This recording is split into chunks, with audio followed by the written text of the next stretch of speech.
ارشاد فرمایا حضرت آدم کی پیدائش کا واقعہ. کچھ مفسرین نے لکھا اللہ نے مشورہ کیا تھا فرشتوں سے، وَإِذْ قَالَ رَبُّكَ لِلْمَلَائِكَةِ إِنِّي جَاعِلٌ فِي الْأَرْضِ خَلِيفَةً. لیکن کچھ مفسرین کہتے ہیں کہ اللہ کو ضرورت نہیں فرشتوں سے مشورہ کرنے کی. اللہ نے فرشتوں سے مشورہ نہیں کیا، بلکہ رب نے انہیں آگاہ فرمایا تھا کہ میں لگا ہوں زمین پہ اپنا نائب بنانے، میں خلافت دینے لگا ہوں زمین پہ. اب یہ تو دینے والی کی مرضی ہے نا اس نے کس کو دینی ہے، یہ تو دینے والے کی مرضی ہے نا اس نے. تو کچھ لوگ کہتے ہیں کہ دینے والے سے زیادہ ہمیں پتہ ہے. تو فرشتوں کو بھی یہ اجتہادی خطا ہو گئی، کہنے لگے یا اللہ اسے نہ بنانا، یہ فساد کرے گا، یہ خون ریزیاں کرے گا. تو اللہ نے فرمایا جو میں جانتا ہوں وہ تم. اللہ اکبر. امام راضی فرماتے جب رمضان آتا ہے تو اللہ فرشتوں سے کہتا ہے ذرا یہ کھول کے دروازے دیکھو نا یہ زمین پہ کیا کر رہے ہیں. تم تو کہتے تھے فساد کریں گے اور یہ سارے تراویحاں پڑھ رہے ہیں. تم تو گویا کہتے تھے فساد کریں گے اور یہ تو دیکھو گویا رمضان کے روزے رکھ رہے ہیں، یہ تو میری یاد میں نکلے ہوئے. تم کچھ کہتے تھے اور دیکھو میں نے تمہیں کہا تھا نا جو میں جانتا ہوں وہ تم. اللہ نے پھر حضرت آدم علیہ السلام کو تمام زمانے کے علوم عطا کیے، علم سکھا لیا. تو فرشتوں سے کہا تم بھی ان چیزوں کے نام بتاؤ، تو وہ بتا سکے نہیں. اللہ نے فرمایا اب اس طرح کرو آدم کو سجدہ کرو. سب نے سجدہ کیا سوائے. وہ کہنے لگا یا اللہ صرف تجھے ہی کرنا ہے. کرنا بھی صرف اللہ کو چاہیے، پر رب کے آگے بھی جھکنا چاہیے، اور جس کے سامنے رب جھکائے نا وہاں بھی. اور یہ جو عاجزی ہے نا، یہ جو جھکنا ہے، یہ علم کے آگے ہے. ہماری مصیبت یہ ہے کہ ہم علم کے آگے بھی گردن جھکانے کو تیار نہیں ہوتے، وہاں بھی ہم خود عالم فاضل بن جاتے. تو فرمایا کہ سب سے کہا سجدہ کرو. سب نے سجدہ کیا سوائے ابلیس کے. تو پھر ہوا کیا وَكَانَ مِنَ الْكَافِرِينَ، وہ کافروں میں سے ہو گیا. پھر اللہ نے حضرت آدم کو اور جناب حوا کو نا مقام دے دیا جنت میں رہنے کے لیے، اور کہا سارا کچھ کھانا، درخت کے قریب نہ جانا. ابھی آپ کسی سے کہہ دیں تھوڑا سا کہ پیچھے نہ دیکھنا، یعنی اگر میری سمجھ لیں ادب کی وجہ سے کوئی 1.5-2 منٹ یا 6 منٹ نہیں بھی نہ دیکھے گا تو سوچے گا ضرور کہ پتہ نہیں اب پیچھے کیا ہے، مصیبت کیا ہے. یعنی آپ کہہ کے دیکھ لیں کسی کو پیچھے نہ دیکھنا. فطرت ہے نا انسان کی، وہ جستجو کرتا ہے. کہا اس درخت کے پاس نہ جانا. تو حضرت حوا سلام اللہ علیہ کہتے ہیں دل میں خیال رہتا تھا کہ آخر ہے کیا درخت کے پاس. یہی انسان کا عقیدہ توحید ہے کہ جہاں سے رب منع کر دے وہاں وہ منع ہو جائے. اور یہ ان کی خطا نہیں تھی، یہ اللہ کی حکمت تھی، چونکہ رب نے تو پہلے کہہ دیا تھا بنایا ہی زمین کے لیے، تو یہ تو سارا کچھ ہونا تھا تو زمین پہ آنا تھا نا. تو حضرت حوا اور جناب آدم کے پاس شیطان آیا. اب اس کو نکال تو دیا تھا پر ابھی اس کا جنت میں آنا جانا بند نہیں ہوا تھا، یہ بھی اللہ کی حکمت تھی. تو وہ کہنے لگا تمہیں پتہ ہے بعد میں مر جاؤ گے. تو حضرت حوا کہنے لگی کیا موت بھی آئے گی؟ کہاں، اس کی تکلیف بھی بڑی ہوگی، تو پھر بچیں گے کیسے؟ تو کہنے لگے پھل کھا لو اس درخت کا. تو بچنے کے لیے پھل کھایا تھا. جس طرح لوگ آج بہت سارے کام بچنے کے لیے کرتے ہیں پر بچ سکتے، بچنے کے لیے پھل کھایا. تو اللہ نے فرمایا زمین پہ چلے جاؤ. تو حضرت آدم زمین پہ آئے. پھر کئی 100 سال روتے رہے. فَتَلَقَّى آدَمُ مِن رَبِّهِ کَلِمَاتٍ. تو پھر اللہ نے خود ہی جناب آدم کو کچھ کلمے سکھائے. علامہ اسماعیل لکی فرماتے ہیں وہ کلمے یہ تھے کہ حضرت آدم نے میرے نبی کا وسیلہ پیش کیا، تو اللہ کریم نے جناب آدم کی دعا کو مقبول فرما لیا. پھر آگے بنی اسرائیل کا ذکر آ جاتا ہے. اللہ تعالیٰ نے بنی اسرائیل، آج آپ اسی قوم کو یہودی کہتے ہیں، ان کو اللہ نے اس زمانے میں فضیلت عطا کی تھی بہت زیادہ. تو عرب کے اندر جب نبی پاک علیہ السلام نے اعلان نبوت کیا تو کچھ لوگوں نے یہ کہہ دیا کہ اگر یہ یہودی کلمہ پڑھ لیں گے تو ہم بھی پڑھ لیں گے. تو پھر اللہ نے انہیں یاد کرایا کہ تم اصل میں کیا ہو، تمہیں کلمہ پڑھنا چاہیے. تو اہل یہود کا تذکرہ کرتے کرتے رب کریم نے ایک بات یہ بھی ارشاد فرمائی کہ تم لوگوں کو تو کہتے رہے ہو کہ وہ نبی آنے والے ہیں، وہ نبی آنے والے ہیں، اور جب آ گئے ہیں تو ماننے کو تیار نہیں ہو. تو فرمایا تأمرون الناس بالبر وَتَنْسَوْنَ أَنفُسَكُمْ وَأَنْتُمْ تَتْلُونَ الْكِتَابَ، لوگوں کو بھلائی کا حکم دیتے ہو اور اپنے آپ کو بھول جاتے ہو. افلا تعقلون، تمہیں عقل نہیں؟ پھر اللہ نے انہیں یہ بھی یاد کرایا کہ یاد کرو وہ زمانہ کہ جب فرعون نے خواب دیکھ لیا تھا کہ کوئی بچہ اس کی سلطنت کو تباہ کرے گا، تو پھر اس نے تمہارے بچوں کو ذبح کرانا شروع کیا اور تمہاری بیٹیوں کو چھوڑتا تھا. فرمایا یہ بھی تو تم نے دیکھا. میں نے تمہیں پھر تم سے کہا جہاد کرو قوم عمالقہ کے خلاف، تو مقام طیہ میں جا کے یہ لوگ کہنے لگے ہم سے جہاد نہیں ہوتا۔ اللہ نے انہیں ایک میدان میں قید کر دیا۔ بڑی دلچسپ بات، قید تو لوگ ہوتے ہیں نا چار دیواری میں، تو اللہ نے بنی اسرائیل والوں کو جب انہوں نے کہا ہم جہاد نہیں کریں گے تو اللہ نے میدان میں قید کر دیا۔ میدان میں، یہ یاد رکھیں، جب انسان اللہ کی نافرمانی کرتا ہے تو اسے ایسی قید ملتی ہے جس کا اس نے تصور بھی نہیں کیا ہوتا۔ ایک میدان ہے مقام طیہ، قید ہو گئے، سارا دن سفر کرتے تھے، سارا دن، تو رات کو تھک کے سوتے تھے، صبح اٹھتے تھے نا جب، تو وہیں ہوتے تھے جہاں کل صبح چلے تھے۔ تو رب جب کسی کو قیدی بناتا ہے تو اسے زنجیروں کی، سلاخوں کی ضرورت، دعا فرمائے اللہ تبارک و تعالی غموں سے نجات عطا فرمائے، یہ دعا فرمائے۔ ایسی قید دیتا ہے کہ جس سے پھر چھٹکارا ہو سکتا۔ تو بنی اسرائیل کا بہت زیادہ تذکرہ اس بارے میں اللہ تبارک و تعالی نے پھر بیان کیا، اور پھر کہا کہ انہیں جو حکم دیا جاتا تھا یہ اس کی سرتابی کرتے تھے، پھر اللہ نے ان پر ذلت نازل کر دی اور یہ ہمیشہ اس کا شکار رہے۔ قوم سبت کا ذکر فرمایا اللہ نے، ہفتے والے دن کچھ لوگ نافرمانی کرتے تھے۔ ہمارے بھی ہیلے بہانے ہیں نا آج کل کاروبار میں، تو اسی سپارے کی آیت نمبر 65 کے اندر اللہ تعالیٰ نے حضرت داؤد کی قوم کا ذکر کیا کہ اللہ نے انہیں حکم دیا تھا کہ ہفتے والے دن مچھلیاں نہیں پکڑنی، تو وہ کہتے تھے چلو ہاتھ لگا کے نہیں پکڑنی، ہاتھ لگا کے۔ وہ ہمارے لوگ ہیلے بہانے تلاش کر لیتے ہیں نا، وہ بڑے جناب انشورنس والا آ گیا، اب وہ بینک والا آ گیا، وہ فلانے صاحب آ گئے، وہ تروڑ مروڑ کے کہانیاں باتیں، اور پھر ہمیں بھی رستے مل جاتے ہیں بچنے کے۔ مفتی صاحب نے کہہ دیا تھا، ایک مولانا سے میں نے ان کو کہا ہفتے والے دن مچھلیاں نہیں پکڑنی، کہا نہیں پکڑتے، چھوٹے چھوٹے حوض بنا لیے۔ تو مچھلیاں زیادہ آتی تھی اس دن، یہ بھی اللہ کی قدرت تھی، نماز کے وقت گاہک زیادہ آتے ہیں، یہ اس کی قدرت ہوتی ہے۔ تو وہ مچھلیاں حوض میں جمع ہو جاتی ہیں، یوں سمجھ لیں کہ جال انہوں نے لگا لیے ہوئے تھے، تو جال میں وہ پھنستی رہتی تھی، حوضوں میں آتی رہتی تھی۔ ہفتے کو نہیں پکڑتے تھے، اتوار کو پکڑ لیتے تھے، تو پھر اللہ نے انہیں سزا دی۔ فرمایا تماشے کرتے ہو اللہ کے حکم کے ساتھ، کیا سزا دی؟ فَقُلْنَا لَهُمْ كُونُوا قِرَادَةً خَاسِئِينَ، فرمایا بندر بن جاؤ دھتکارے ہوئے۔ جو رزق حرام طریقے سے کماتے تھے رب انہیں بندر بنا دیتا تھا۔ ابھی بھی میں نے دیکھے ہیں بڑے بڑے تاجر پاگلوں جیسی زندگی گزار رہے ہیں، نفسیاتی طور پہ سکون نہیں ہے، کروڑوں روپیہ پڑا ہے۔ کیوں؟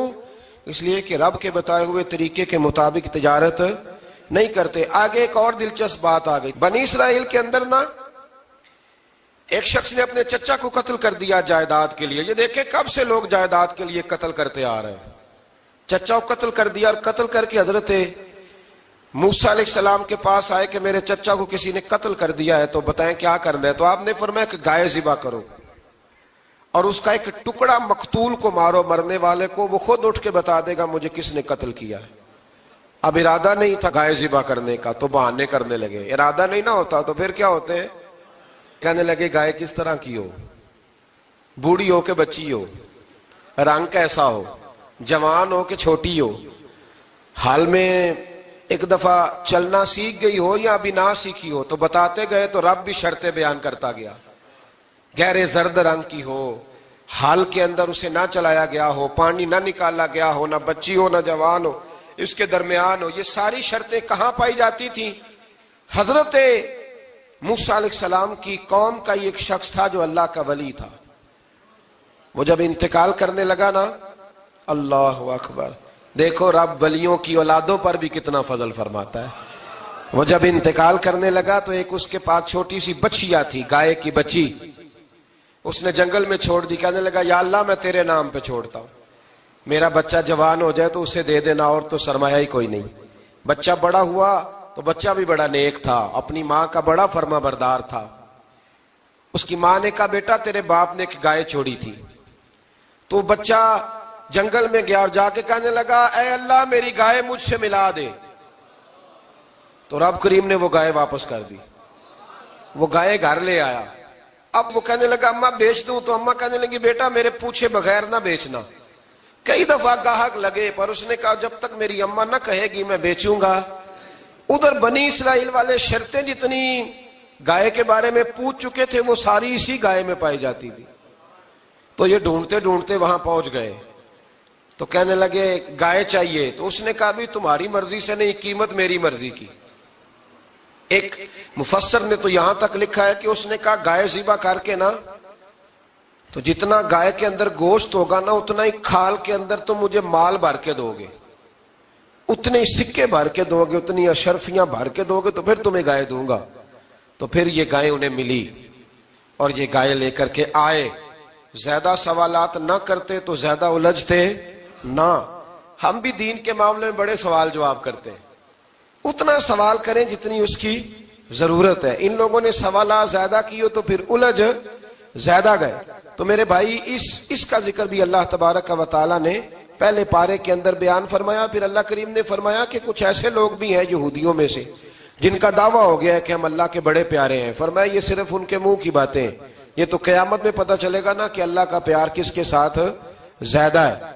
اور پھر یہ بھی یہودیوں نے دعویٰ کیا ہے، اسی پارے میں اللہ فرماتے ہیں کہ ان کا دعویٰ ہے کہ ہم اللہ کے بڑے پیارے ہیں، جنت میں ہم ہی جائیں گے. تو اللہ فرماتا ہے پھر مرنے کی دعا تو کرو، جنت میں تو مر کے جانا ہے نا.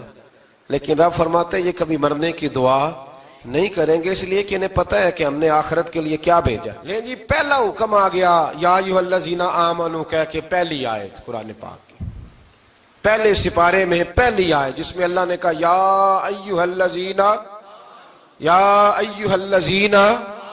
آمنوا. تو پہلا حکم آمنوا کہہ کے آیت نمبر 104 میں جو اللہ نے حکم دیا ہے نا وہ نبی پاک کی تعظیم کا حکم ہے. پہلا حکم ہی اللہ نے حضور کی عزت اور ناموس کا ارشاد فرمایا. پہلا اس ترتیب کے لحاظ سے وہ ہوا یہ کہ جب نبی پاک کو بات ارشاد کرتے تو صحابہ کرام اٹھ کے عرض کرتے رائینا یا رسول اللہ، حضور سمجھ نہیں آئی ذرا رعایت کر دے. تو یہودیوں کی عبرانی زبان کے اندر نہ ذرا کھینچ کے پڑھتے تھے رائینا، تو اس کا معنی بنتا تھا معاذ اللہ اے ہمارے چرواہے. بکریاں چرانے والے کو بھی وہ رائینا کہتے تھے. تو جب صحابہ یہ کہنے لگے تو اللہ نے منع ہی کر دیا. فرمایا میرے محبوب کے غلاموں، اس لفظ کے پیچھے چھپ کے لوگ میرے نبی کی بے ادبی کر جاتے ہیں. تو جس لفظ کا کوئی ایک معنی بے ادبی والا بنتا ہو وہ لفظ بھی میرے نبی کے لیے نہ کہو. لفظ وہ والے کہو جس میں کوئی بے ادبی کا معنی نکلے نہ. یہاں لوگوں نے بڑے بڑے لفظ نہیں بول دیے، پھر کہتے میرا مطلب یہ تھا، میرا مطلب وہ تھا. تو تو نے وہ لفظ بولا کیوں جس کا کوئی غلط مطلب بھی نکل سکتا تھا؟ اللہ نے فرمایا یا ایھا الذین آمنوا لا تقولوا رائینا، اے ایمان والو رائینا کہو ہی نہ. تو یا اللہ کیا کہیں؟ فرمایا وقولوا انظرنا، تم کہو یا رسول اللہ ایک نظر فرمائیے. انداز دیکھیے، انظرنا ایک نظر. تو ہمارے بزرگ تو پہلے بڑے پیار والوں نے کہہ دیا یا رسول اللہ انظر حالنا. کہتے کہاں سے لاتے ہو جملے؟ میں نے کہا اللہ کی کتاب سے. یا رسول اللہ انظر حالنا یا حبیب اللہ اسمع قالا. تو تم کہو انظرنا، محبوب نظر کرم کریں، واسمعوا.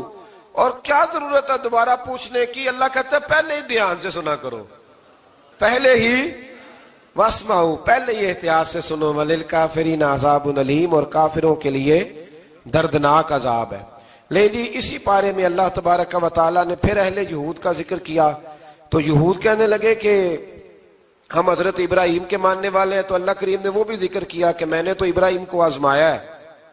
وَإِذِ ابْتَلَىٰ إِبْرَاهِيمَ رَبُّهُ بِكَلِمَاتٍ فَأَتَمَّهُنَّ، ہم نے ابراہیم کو کچھ چیزوں سے آزمایا ہے، وہ ہماری آزمائش پہ پورے اترے. قَالَ إِنِّي جَاعِلُكَ لِلنَّاسِ إِمَامًا، تو پھر ہم نے انہیں کہا کہ ہم آپ کو پوری دنیا کا امام بنائیں گے. وہ آزمائش کیا تھی؟ آگ میں جانا بھی آزمائش، بیٹے کا نہ ہونا بھی آزمائش، بیٹا ہوا تو پھر اسے وادی غیر ذی زرع ان میں چھوڑ کے آنا بھی آزمائش، بڑا ہوا تو پھر ذبح کرنا بھی آزمائش. فرمایا جہاں جہاں آزمایا ہے نا ابراہیم ہماری آزمائش میں پورے اترے. فرمایا تو مفت میں حضرت ابراہیم کی اولاد بنتے ہو اور ان کا نام لیتے اور ان کے ساتھ اپنا تعلق بناتے ہو، دیکھو تو صحیح وہ کتنی آزمائشوں سے گزرے. تو اس کا بھی اللہ نے اسی میں ذکر فرمایا. اور پھر وہ بات کرتے تھے حضرت یعقوب کی اور حضرت اسحاق کی. تو فرمایا وہ تو ہمارے اتنے خاص بندے تھے کہ وصال کا وقت بھی انہوں نے اپنی اولادوں کو نصیحت فرمائی تھی کہ اللہ کی توحید پہ قائم رہنا. اس کا ذکر بھی اللہ نے اسی پارے میں بیان فرمایا. اور جو حضرت ابراہیم اور جناب اسماعیل نے کعبہ تعمیر کیا تو اس کا ذکر بھی اللہ تعالیٰ نے اسی پارے میں فرمایا. فرمایا جب وہ کعبہ بنا رہے تھے تو کہہ رہے تھے ربنا تقبل منا، کہہ رہے تھے اے اللہ بنا ہم نے دیا ہے پر مہربانی فرما ہم سے قبول فرما لے.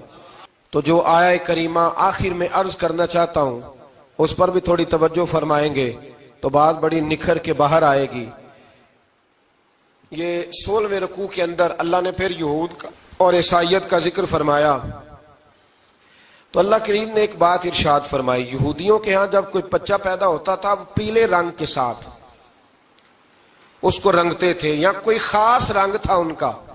بچہ پیدا ہوتا تو اس پر وہ رنگ چڑھاتے کہ یہ جی ہمارے مذہب کا رنگ ہے. ہمارے ہاں بھی رسمیں ہیں نا اپنی اپنی، معاذ اللہ اپنی اپنی نہیں ہونی چاہیے، اللہ رسول کا حکم ہونا چاہیے. تو یہودیوں کے ہاں بچہ پیدا ہوتا تو ایک خاص رنگ چڑھاتے، عیسائیوں کے ہاں پیدا ہوتا تو وہ بھی ایک خاص رنگ چڑھاتے. تو مسلمانوں کے ہاں بچے پیدا ہوئے تو انہوں نے بھی توجہ کی کہ یہ کیا ہو رہا ہے. تو رب کریم نے فرمایا صبغۃ اللہ، رنگ اللہ کا ہی ہے. ومن احسن من اللہ صبغۃ، اور فرمایا اللہ کے رنگ سے زیادہ خوبصورت کس کا رنگ ہو سکتا ہے. اللہ کا رنگ کیا ہے؟ لا الہ الا اللہ محمد الرسول اللہ صلی اللہ علیہ. فرمایا نیلے پیلے کالے رنگ نہ چڑھاؤ، اپنے ذہن پر توحید و رسالت کا رنگ چڑھاؤ. یہ سب سے بہترین رنگ ہے. اگر تمہارے ذہنوں پر رب رسول کی توحید کا رنگ چڑھ گیا تو یہ وہ والا رنگ ہے، پھر تمہیں کسی اور رنگ کی طرف جانے کی ضرورت نہیں پڑے گی. تو فرمایا رنگ وہ پیدا کرو جو توحید کا ہے، رسالت کا ہے، اس رنگ کی توجہ کرو. قرآن مجید کے اس پارے میں اللہ کریم نے مختلف باتیں بیان کر کے آخری رکوع میں یہ جو رنگ کا ذکر فرمایا نا، تو یہ لگتا ہے پورے پارے کا خلاصہ ہے کہ رب کریم نے فرمایا اصل بات یہ ہے کہ تمہاری سوچوں پہ رب رسول کی توحید و رسالت کا رنگ ہونا چاہیے. ہر وقت بچہ پیدا ہو کوئی دنیا سے جائے تو رنگ کس کا ہونا چاہیے؟ اللہ رسول کے. اور فرمایا رب تمہارا وہ ہے جس نے تمہارے لیے زمین کو فرش بنایا ہے، آسمان کو چھت بنایا ہے، اور آسمان سے پانی برسا کے تو زمین سے پھل اگائے ہیں رزقا لکم، وہ بھی تیرے کھانے کے لیے اگائے ہیں.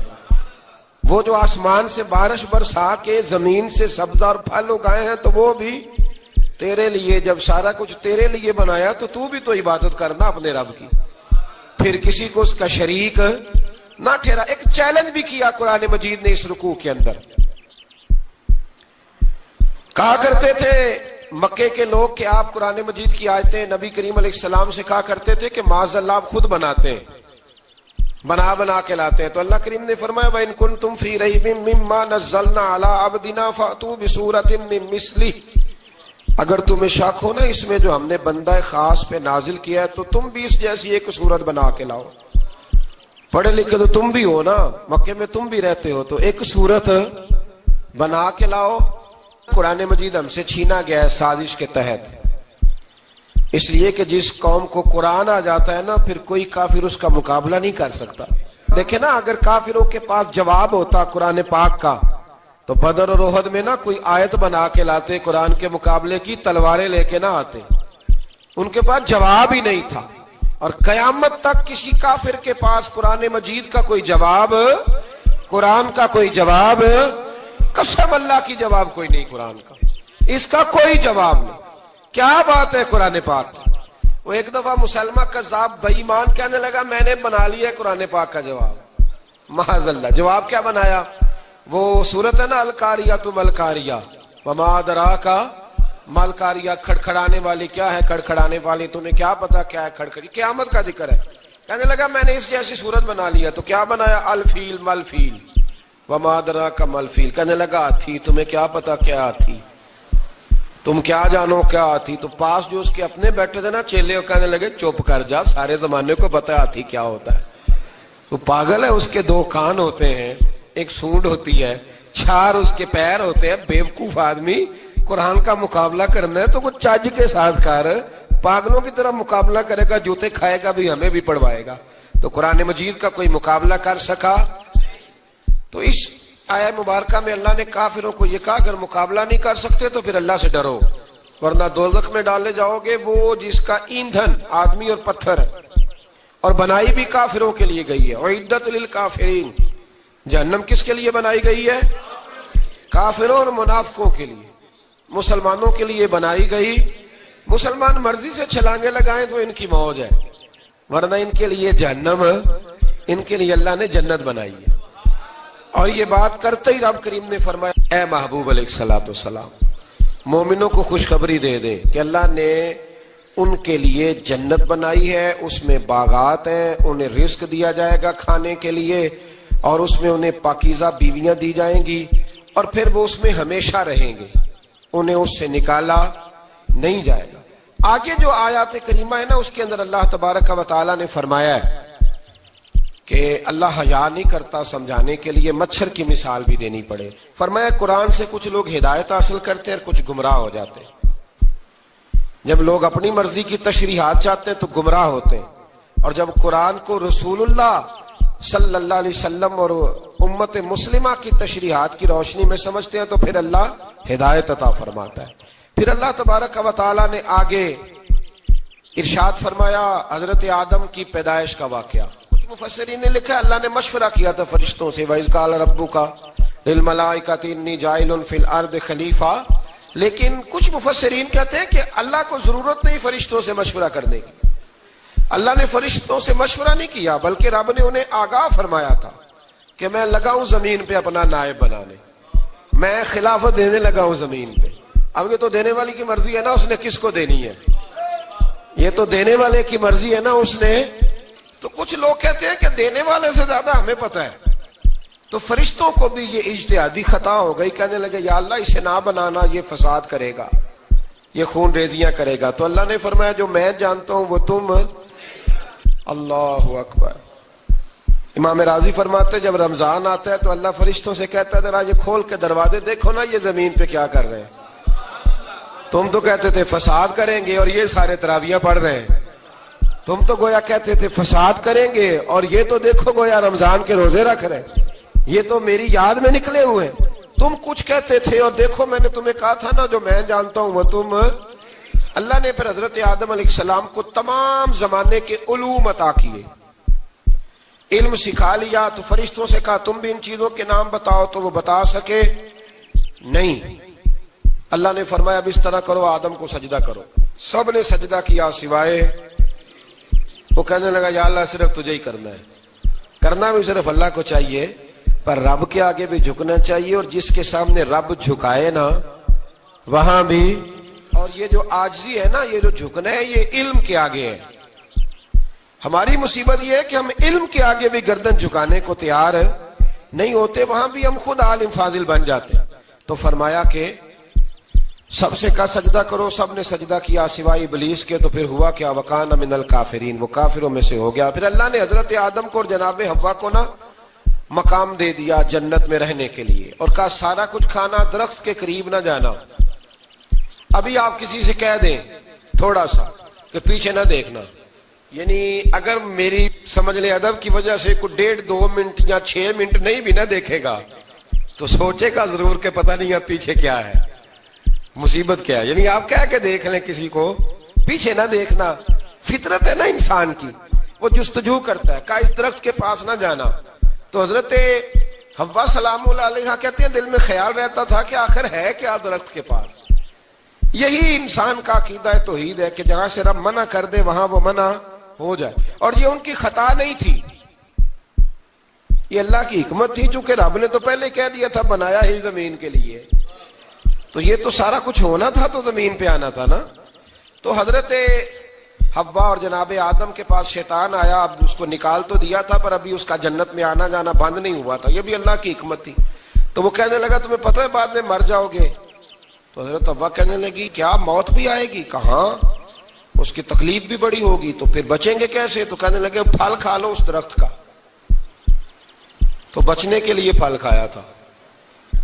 جس طرح لوگ آج بہت سارے کام بچنے کے لیے کرتے ہیں پر بچ سکتے، بچنے کے لیے پھل کھایا. تو اللہ نے فرمایا زمین پہ چلے جاؤ. تو حضرت آدم زمین پہ آئے، پھر کئی 100 سال روتے رہے. فَتَلَقَّى آدَمُ مِن رَبِّهِ کَلِمَاتٍ. تو پھر اللہ نے خود ہی جناب آدم کو کچھ کلمے سکھائے. علامہ اسماعیل حقی فرماتے ہیں وہ کلمے یہ تھے کہ حضرت آدم نے میرے نبی کا وسیلہ پیش کیا، اللہ کریم نے جناب آدم کی دعا کو مقبول فرما لیا۔ پھر آگے بنی اسرائیل کا ذکر آ جاتا ہے۔ اللہ تعالیٰ نے بنی اسرائیل، آج آپ اسی قوم کو یہودی کہتے ہیں، ان کو اللہ نے اس زمانے میں فضیلت عطا کی تھی بہت زیادہ۔ تو عرب کے اندر جب نبی پاک علیہ السلام نے اعلان نبوت کیا تو کچھ لوگوں نے یہ کہہ دیا کہ اگر یہ یہودی کلمہ پڑھ لیں گے تو ہم بھی پڑھ لیں گے۔ تو پھر اللہ نے انہیں یاد کرایا کہ تم اصل میں کیا ہو، تمہیں کلمہ پڑھنا چاہیے۔ تو اہل یہود کا تذکرہ کرتے کرتے رب کریم نے ایک بات یہ بھی ارشاد فرمائی کہ تم لوگوں کو تو کہتے رہے ہو کہ وہ نبی آنے والے ہیں، وہ نبی آنے والے ہیں، اور جب آ گئے ہیں تو ماننے کو تیار نہیں ہو۔ تو فرمایا تأمرون الناس بالبر وتنسون انفسکم وانتم تتلون الکتاب، لوگوں کو بھلائی کا حکم دیتے ہو اور اپنے آپ کو بھول جاتے ہو، افلا تعقلون، تمہیں عقل نہیں؟ پھر اللہ نے انہیں یہ بھی یاد کرایا کہ یاد کرو وہ زمانہ کہ جب فرعون نے خواب دیکھ لیا تھا کہ کوئی بچہ اس کی سلطنت کو تباہ کرے گا، تو پھر اس نے تمہارے بچوں کو ذبح کرانا شروع کیا اور تمہاری بیٹیوں کو چھوڑتا تھا۔ فرمایا یہ بھی تو تم نے دیکھا۔